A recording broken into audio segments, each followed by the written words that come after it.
Hey, Merle, for as long as I've known you, you've always been very outspoken politically. And Okie from Muskogee had a political message to it, too.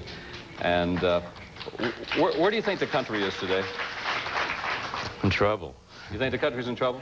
Oh, I don't know. It's about the worst I've seen it. Of course, I haven't seen a lot. Not much, no.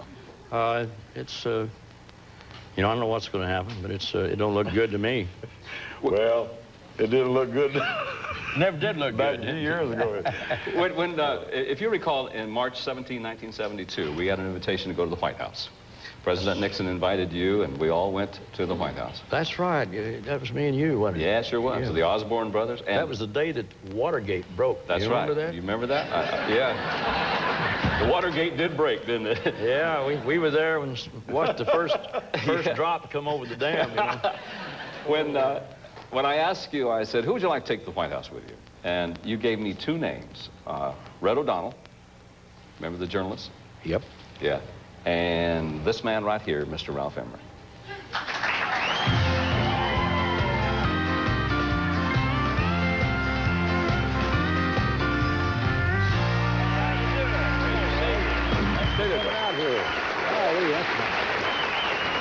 Hi, Ralph. You know, String Bean used to have an expression, Lord, I feel so unnecessary. Yeah, I feel like a brown shoe over here myself, man. Believe me. Oh. Thank you for dropping by. Oh, I'm delighted. When we went to the White House in '72, and Haggard says, I want Ralph Emery to go. And it was an exciting night for all of us, I think. It was. It was 73, wasn't it? Was it 73? Yeah. When did the Opry open? The new Opry building? 74. 74, It was yes. 73. You're absolutely right. Yeah. Time goes faster when you have fun. Yeah. Do you think Eubanks and Ralph Emery? This is Hey, listen. George Jones and Merle Haggard. You know, Merle did a very nice thing for me. You cannot go to the White House without being in awe of everything there. That's right. And the president had a reception line consisting of Merle, the president, President Nixon, Bonnie, and Mrs. Nixon. And as I stepped up, he knew it would mean a lot to me. He said, Mr. President, would you have your picture made with this fellow? He's a good friend of mine. And he said, why, sure. And from out of nowhere comes this photographer. He snaps it. You're done, and you're gone through the line. Did you get your picture? Yes. I got mine, but only the president's eyes were closed. I don't know if that was a Freudian slip or not. I really don't know. That was a fun night. Oh, it was a great night. You know, and the president was very gracious that night. I think he said, my house is your house. You can go anywhere you want to. And we went all through. We went to the Lincoln bedroom and all through the upstairs part. there's a story that if I thought of that might be really funny. There was the Marine guards at the bottom of the stairs to keep us from going up into the second level where Lincoln's bedroom was. And Louis Talley was sort of my press secretary at the time, and it had been his desire all evening to meet Ron Ziegler. Unbeknownst to him, he was with Ron Ziegler. And he was calling Ron Ziegler a horsefly. I remember that. And they got over there and they conned this Marine guard into letting me go upstairs into Lincoln's bedroom at about 2 in the morning. Louis said, you know, I've done everything. He got up there and he laid down in Lincoln's bed. And he reared back and he looked kind of like Lincoln, you know. And he said, you know, horsefly, he said, I've done everything this evening I wanted to do. I met the President of the United States. I've laid in President Lincoln's bed. He said, if I could just meet Ron Ziegler, he said, everything would just be great. And Ron Ziegler said, horsefly? Ron Ziegler.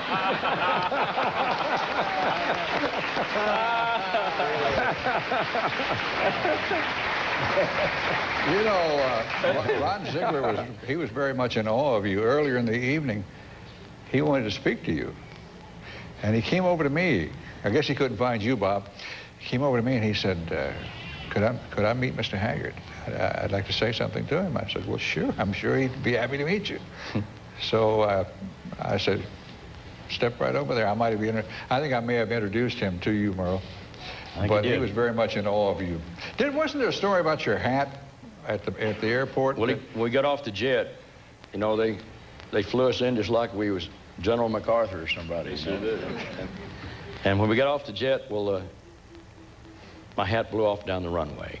And somebody run got it, but it got oil on it or something, you know. And I just didn't want to walk in the White House with oil on my hat for some reason.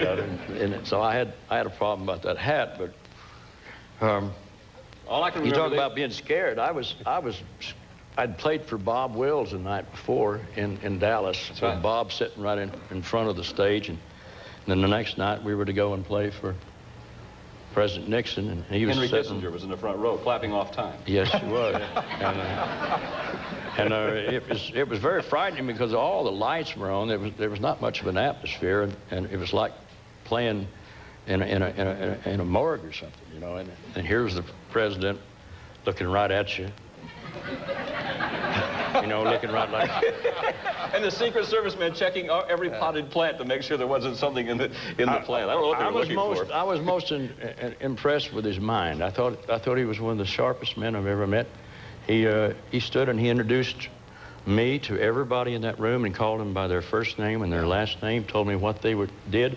And at the same time, he told me about his life story in conjunction with mine as mine was occurring. Wow. And I said, boy, this man is really fantastic. It was a wonderful evening. We'll be right back with more Primetime Country right after this with all of these legends. Primetime Country is brought to you in part by Hardee's. Come in and try the new Texas Toast Bacon Cheeseburger, only at Hardee's. As a working man blues. And the reason for that is I'm an old sharecropper. I was a sharecropper down in South Georgia, and that song just kind of hits me right between the eyes. And of course, Merle Haggard, he sings it great. Primetime Country when we're here with the legends, ladies and gentlemen. Merle Haggard, George Jones, Ralph Emery. How's that for a stage full of people, huh? We are! I found it, George. Can we get a shot of this? Oh, don't. Oh, yeah, look at this. Hit the left side. Boy, if that ain't a couple of cards. Boy, if I was one of them, I'd want to be the other one. That's right. One of them's identical, another don't resemble nothing. Ralph, do you think that George being from Nashville, Hag being from Bakersfield, California, was it more difficult, was the perception in Nashville different for West Coast artists, do you think? I never thought so. Before I met Merle, I was playing Wayne Stewart, Buck Owens, and it didn't, you know, all I was looking for was good records. What do you think, Hag?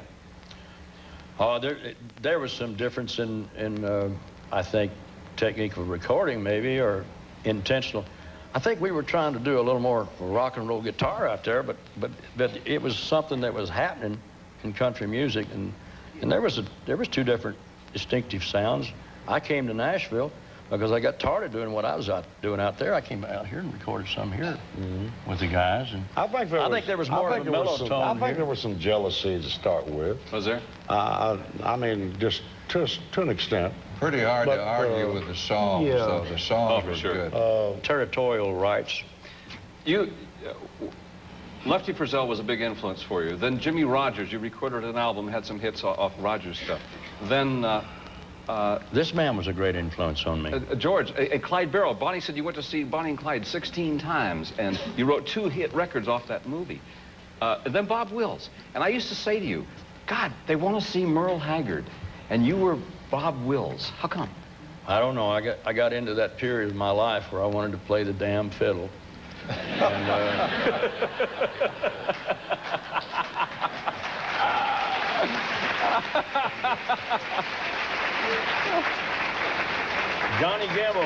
Johnny Gamble wouldn't work for me. He was making too much money down here, and I wanted this Bob Wills fiddle sound in my band, and I couldn't find anybody in the entire country could play that way. So. But you talked like him. You moved like him. Well, I wanted to do the movie. I wanted to do the motion picture on his life, and no big oil man ever came forth with the money. Well, our fifth. Yeah.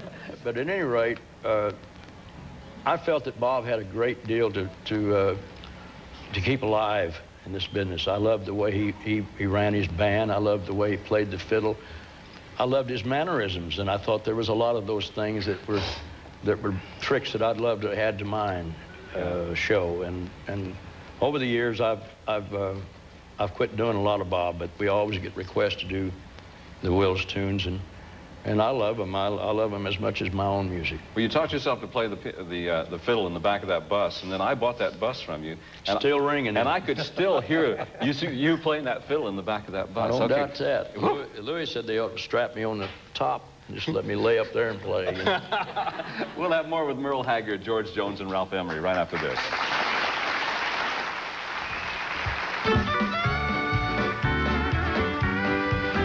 I'm Norman Gotze from Namibia, Africa, where you hear the best in country, and this is Primetime Country, where you see the best in country.